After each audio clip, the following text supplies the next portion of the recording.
Hello guys, I welcome back you to my YouTube channel The Medicopedia. So today we're going to talk about the hyperemia and the congestion. By the way, this topic is very important in terms of the exams. It comprises of some 5 marks or 3 marks, but more importantly the 5 marks. So the term hyperemia and the congestion. So both mean in both the term in hyperemia and congestion there will be the increase of flow at the tissue level. So first we will see the hyperemia and then afterwards we're going to talk about the congestion. So hyperemia, as the name suggests, hyper and emia. So hyper means something is higher and emia is like blood. So here we are considering the arterial blood in hyperemia. So I will make the table to differentiate between the hyperemia and the congestion. So guys, now we're going to talk about the hyperemia and the congestion. So hyperemia, as the name suggests, this hyper means increase and the emia means arterial blood. So emia means arterial blood. So what happened in hyperemia and congestion? Now see, there is an increase in the blood level at the site of tissue. So suppose this is I'm making a tissue. So here it is a tissue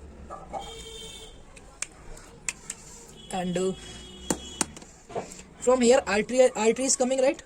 Artery is coming and from here veins are going. So veins are going carrying the deoxygenated blood,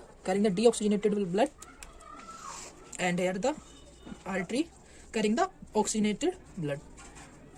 Okay, so what I said, in both the condition there is an increase in the blood level at the tissue, at the site of tissue. So here is the blood level will increase at the tissue level in both the condition, but the difference is what? See, what happens in the hyperemia, as the name suggests, hyperemia means there is the increase of blood. Suppose if there is a supply increased, if the arterial blood supplies get increased, so there will be the increase in tissue level also. So if this blood gets supply get higher, then what gonna happen? This blood will come at the tissue and its concentration will rise at the tissue level also. So its concentration getting increased at the tissue level also. But what happens in congestion? See, and what if suppose if I'm pressing this vein, right? See, this is vein. So if I'm pressing this vein, okay, so what gonna happen if suppose I'm pressing this vein or occluding the vein like that, or by like a tight bandage or something. So see, suppose if I have occluded this vein, so I have occluded this vein, right?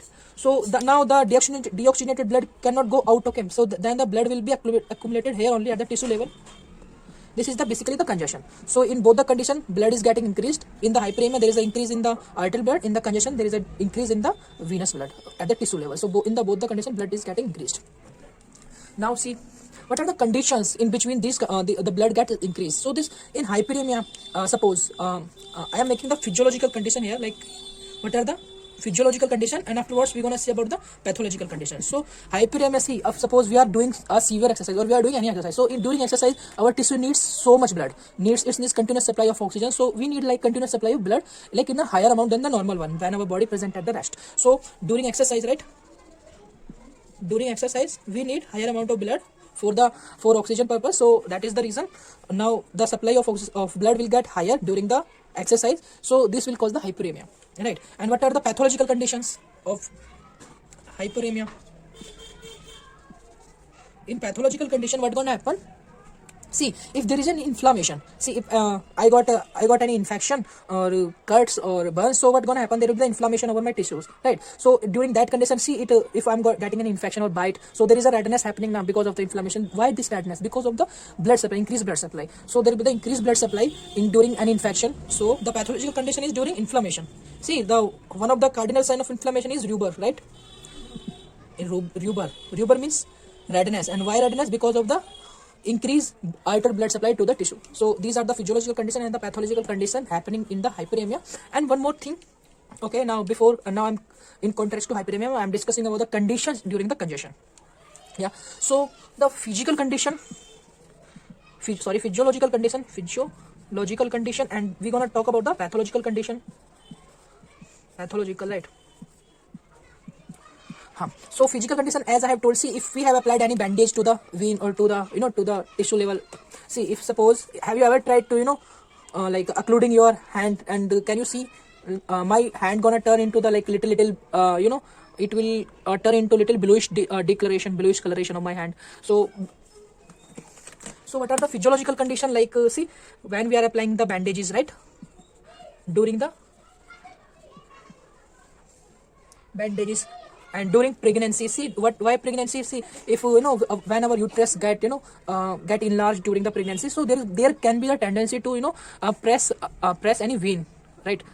Any venous supply it can do, it can press, so there can be the like occlusion of the vein, particular vein. So in the during the bandages or during the pregnancy or so during the plasters, if we apply some plaster over our hand or our appendages or anywhere, so it can also lead to the occlusion of the vein, so which can lead into the increase of the blood, blood at the tissue level, which will lead to the congestion.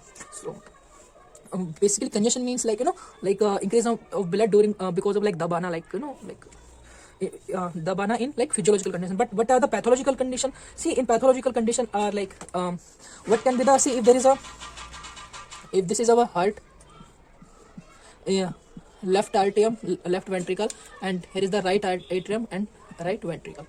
See, and here our tricuspid valve, here our the bicuspid valve, means mitral valve and the tricuspid valve. So what happened? See, and in the pathological condition we wanna say like heart failure, like